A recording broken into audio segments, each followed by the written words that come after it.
George Joseph ഒരു ബാട്ടച്ച് അതിന്റെ revenge angle police പറയുന്നുണ്ട്. പക്ഷേ അത് രക്ഷപ്പെടാനുള്ള മൊഴിയാണോ എന്നും പോലീസിന് സംശയമുണ്ട്. മാത്രമല്ല വാർത്താ സമ്മേളനത്തിൽ ആ പോലീസ് ഉദ്യോഗസ്ഥർ അതങ്ങനെ ഉറപ്പിച്ച് പറയുന്നുമില്ല.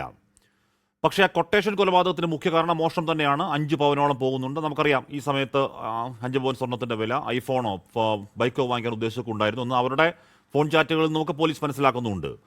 13 കൊട്ടേഷൻ, 16ഉം 17ഉം വയസ്സുള്ള കുട്ടികൾ, ക്രൂരമായ കൊലപാതകത്തിന് മേലെ തെളിവ് നശിപ്പിക്കാൻ എന്തൊക്കെ ചെയ്യാവോ വളരെ ഷാർപ്പായി അതൊക്കെ അവർ ചെറിയ പിള്ളേർ എന്നാണ് വിളിക്കേണ്ടത്, അതോ 100% ക്രിമിനൽ മൈൻഡുള്ളവർ എന്നാണ് വിളിക്കേണ്ടത്?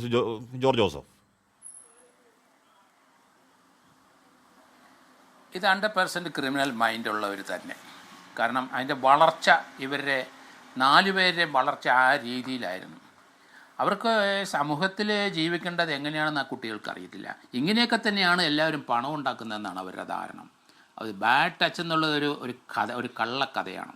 അത് തന്നെയല്ല, ഇത് വലിയ നല്ല കള്ളന്മാർ ഓപ്പറേറ്റ് ചെയ്യുന്ന രീതിയിൽ തന്നെയല്ലേ അതിലും കുറച്ചുകൂടെ വിദഗ്ധമായിട്ട് ഇവർ ഓപ്പറേറ്റ് ചെയ്തിരിക്കുന്നു.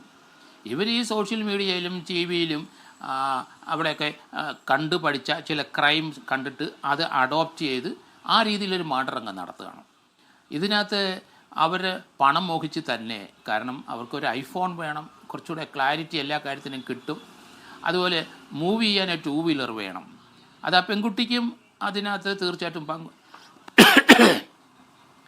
പങ്കുണ്ട്. കാരണം അവൾ 2 വീലറിൽ ഒക്കെ സ്ഥിരമായിട്ട് ചെത്തി നടന്നിട്ടുണ്ടോ എന്ന് കൂടെ നോക്കേണ്ടിയിരിക്കുന്നതിന്. കാരണം അങ്ങനെ ആ ആൺകുട്ടികൾക്ക് മാത്രമല്ല ഈ ഐഫോണും ഈ 2 വീലറും തനിക്കൂടെ വേണ്ടി ഉപയോഗിക്കത്തക്ക രീതിയിലാണ് അത് പോയിരിക്കുന്നത്. കാരണം പ്ലാനിങ് മുതൽ 13 വയസ്സുകാരി കുട്ടി ഉറപ്പായും ഈ 3 പേരല്ല എന്ന് പറഞ്ഞാൽ പെൺകുട്ടിയുടെ പ്രേരണയിലാണ് ഈ പറഞ്ഞ 2 ബോയ് ഫ്രണ്ടും അവന്റെ കൂട്ടുകാരനും 16 ഒരു +1 വിദ്യാർത്ഥി, +2 വിദ്യാർത്ഥിയാണ് അവിടെ, ചെറിയ പിള്ളേരാണ്. അവർ വരുന്നതൊക്കെ ഈ പെൺകുട്ടിയുടെ പ്ലാനിങ് പ്രകാരം തന്നെയാണ്. മാത്രമല്ല ഇയാളെ ക്രൂരമായി കൊല ചെയ്യുന്നത് വീഡിയോ കോളിലൂടെ കാണിക്കുന്നുണ്ട്. അപ്പം മോഷണമാണ് ലക്ഷ്യമെങ്കിൽ വീഡിയോ കോളിലൂടെ ഈ ദൃശ്യങ്ങൾ പെൺകുട്ടി കാണേണ്ട കാര്യം എന്താണ്? ഇനി അതിലെന്തൊരു ആനന്ദം കണ്ടെത്തുന്നുണ്ടാവുമോ? ഇല്ലില്ല, കൊട്ടേഷൻ നമ്മളിപ്പം കൊട്ടേഷൻ നടത്തി എക്സിക്യൂട്ട് ചെയ്തെന്ന് ബോധ്യപ്പെടുത്തണ്ടേ? അങ്ങനെ ആ കുട്ടിയെ ബോധ്യപ്പെടുത്തിയതാണ്. അതിനകത്ത് അവർ എൻജോയ് ചെയ്യുകയാണ്, ആ കുട്ടിയും ഈ പയ്യന്മാരും എൻജോയ് ചെയ്യണം ആ മർഡർ. അത് തന്നെയല്ല, ആ മർഡറിനകത്ത് അയാളെ എന്തിനാണ് നേക്കടാക്കിയത് അതെനിക്ക് മനസ്സിലാകുന്നില്ല. അയാളെ കൊന്നിട്ട് പോയാൽ പോരായിരുന്നു 75 വയസ്സുകാരനെ. അപ്പോൾ അവരെ നേക്കഡായിട്ടാണ് കിടക്കുന്നത്. അതിന് അവർ ഗ്ലൗസ് യൂസ് ചെയ്തിരിക്കുന്നു. അതൊക്കെ ഒരു പ്രൊഫഷണൽ ടച്ചല്ലേ വരുന്നത്. ഇത് ആ പയ്യന്മാർ ഒരു ഓപ്പറേഷൻ വന്നപ്പം സ്വയം തോന്നിയതാണോ? ഇവർ 2 കൂട്ടരും തീർച്ചയായിട്ടും എങ്ങനെയാണ് മർഡർ ചെയ്യേണ്ടതെന്നെല്ലാം പ്ലാൻ ചെയ്തു. പോലീസ് നല്ല രീതിയിൽ ഇവരെ ചോദ്യം ചെയ്തെങ്കിലേ പറ്റുള്ളൂ. കാരണം അതിനകത്ത് റിസ്ക് ഉണ്ട്. കാരണം എന്തും വേണം ഈ കുട്ടികൾ ഇനി കാണിക്കും പോലീസ് കസ്റ്റഡിയിൽ വെച്ചിട്ട്. അതുകൊണ്ട് ആ കാര്യം പോലീസ് വളരെ ശ്രദ്ധിക്കണം.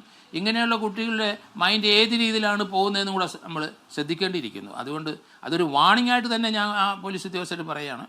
ഇവർ ഇപ്പം ചെയ്തു പോയി ഇത് ഒരിക്കലും പിടിക്കില്ല എന്ന് അവരുടെ അതിബുദ്ധി വെച്ച് പിടിക്കാൻ ഒരു കാലത്തും സാധ്യതയില്ല എന്നുള്ള രീതിയിലുള്ള ഓപ്പറേഷനല്ലേ അവർ നടത്തുന്നത്. കാരണം അവർ നേരത്തെ തന്നെ ആ റൂട്ട് പറഞ്ഞു കൊടുത്തു, മുൻവശത്തൂടെ വരരുത്, CCTV ദൃശ്യങ്ങൾ മറ്റാരും, അതുകൊണ്ട് പിന്നിൽ കൂടെ മാത്രമേ മതിലിയാടി വന്നിട്ട് ആ ശുചിമുറിയുടെ മുകളിലുള്ള ഷീറ്റ് പൊളിച്ചിട്ട് അതിലേക്ക് കയറാവുള്ളൂ എന്ന് തന്നെ കൃത്യമായിട്ട് പറഞ്ഞിരിക്കുന്നത്. അതൊക്കെ നല്ല പ്ലാനിങ് ആണ്. അത് തന്നെയല്ല, മുളക് പൊടി ഇവർ പോലീസിനായി അവോയ്ഡ് ചെയ്യാൻ തന്നെയാണ് മുളക് പൊടി അവിടെ ആ പെരയ്ക്കകത്ത് നിറയെ അവർ വിതറിയിട്ടുണ്ട്. അത് തന്നെയല്ല, ക്യാഷ് അവർ അന്നേരം തന്നെ കൊണ്ടുപോയി ആ സ്വർണം വിൽക്കാൻ പോയി കഴിഞ്ഞല്ലോ, അപ്പോഴല്ലേ പിടി വീണത്. എന്തായാലും പണം ആണ് മെയിൻ ഉദ്ദേശം ആ പെൺകുട്ടിക്ക് ഇവർക്കുമൊക്കെ. ആ പെൺകുട്ടി 13 വയസ്സുണ്ടെങ്കിലും അതൊരു 18, 20, 21 വയസ്സുകാരിയുടെ വളർച്ച ക്രിമിനൽ സൈഡിട്ട് അത്രം വന്നു കഴിഞ്ഞു. അത് തന്നെയല്ലേ ഈ വീട്ടിലല്ല കൊച്ച്. അത് നേരത്തെ അത് കൊല്ലത്ത് ആ വല്യപ്പൻ്റെ അവരുടെ തറവാട് വീട്ടിൽ നിന്ന് വളരുകയാണ്. ഈ കുട്ടിയുടെ അമ്മ ഡൈവോഴ്സിയാണ്. അവർ 2ാമത് കല്യാണം കഴിച്ചു. അതിനിപ്പം പ്രഗ്നൻ്റ് ആയിട്ട് ആലപ്പുഴ മെഡിക്കൽ കോളേജിൽ അവർ പോയിരിക്കുകയാണ്. ആ സമയത്തെ വീട്ടിൽ അപ്പൂപ്പൻ മാത്രമേ ഉള്ളൂ, അമ്മൂമ്മയില്ല, മകളില്ല. അവർ ഡെലിവറിക്ക് പോയിരിക്കുകയാണ്. ഈ കുട്ടി ആദ്യത്തെ കുടിയിലെ കുട്ടിയാണ്. അപ്പോൾ ഇതിനെ ആരും അന്വേഷിക്കാതെ, അതാണ് ആ കുട്ടിയുടെ കാര്യം നമ്മൾ ശ്രദ്ധിക്കണം. അതിനെ ഈ മാതാപിതാക്കളോ മറ്റൊരു കാര്യമായിട്ടൊന്നും നോക്കിയിട്ടില്ല. ആദ്യത്തെ കുടിയിലെ കുട്ടിയാണ്. അത് കൊല്ലത്ത് അവരുടെ തറവാട് വീടിൻ്റെ അവിടെ നിന്നാണ് ആ കുട്ടി ഇത്ര നാൾ അവിടെ വെച്ചുള്ള കോണ്ടാക്റ്റ് ആ പയ്യന്മാരാണ്. അവരാണ് ട്രെയിനിന് വന്നിട്ട് എക്സിക്യൂട്ട് ചെയ്തിട്ട് മടങ്ങി ട്രെയിൻ തന്നെ പോകുന്നത്. അത് തന്നെയല്ല, ആ ഒരു ദിവസം ഇനിയും പോലീസ് അത് കണ്ടെത്തണം. ആ ഞായറാഴ്ച ദിവസം ഈ കുട്ടി എവിടെയായിരുന്നു? ഈ വീട്ടിലുണ്ടായിരുന്നു. എന്നിട്ട് പലരിടത്തും പോയി പറഞ്ഞ വീട്ടിൽ അപ്പൂപ്പനെ വിളിച്ചിട്ട് എഴുന്നേൽക്കുന്നില്ല എന്നൊക്കെ ആ കുട്ടി പോയി സംശയം പറയുകയാണ്.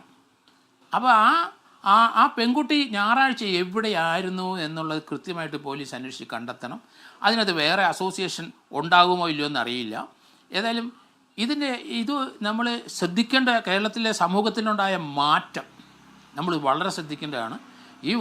ഇതുപോലെ വളരുന്ന കുട്ടികൾ ധാരാളം ഉണ്ട്. അവരൊക്കെ എന്തും ചെയ്യും. അത് തന്നെയല്ല, ഇപ്പോഴത്തെ അവരുടെ പേരൻസിൻ്റെ, നമ്മളിപ്പോൾ അടുത്തൊരു ഇത് പറഞ്ഞു കഴിഞ്ഞല്ലോ, സ്വന്തം വൈഫിൻ്റെ ചില കടപ്പുറ രഹസ്യങ്ങളൊക്കെ ഹസ്ബൻഡ് പങ്കുവച്ചിരിക്കുന്നത്. അത് തന്നെയല്ല, അവർ UK-യിലുള്ളതാണ്.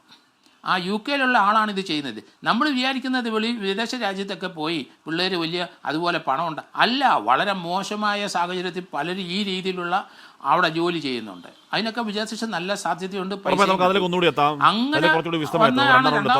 ജോർജ് ജോസഫ്, കാര്യം അത് വിദേശത്ത് മാത്രമുള്ള പ്രശ്നമല്ല, നമ്മുടെ ഇവിടെയൊക്കെയുള്ള വളരെ വ്യാപകമായ പ്രശ്നമാണ്. ഞാൻ അങ്ങനെയൊക്കെ എത്താം അതിലേക്ക്.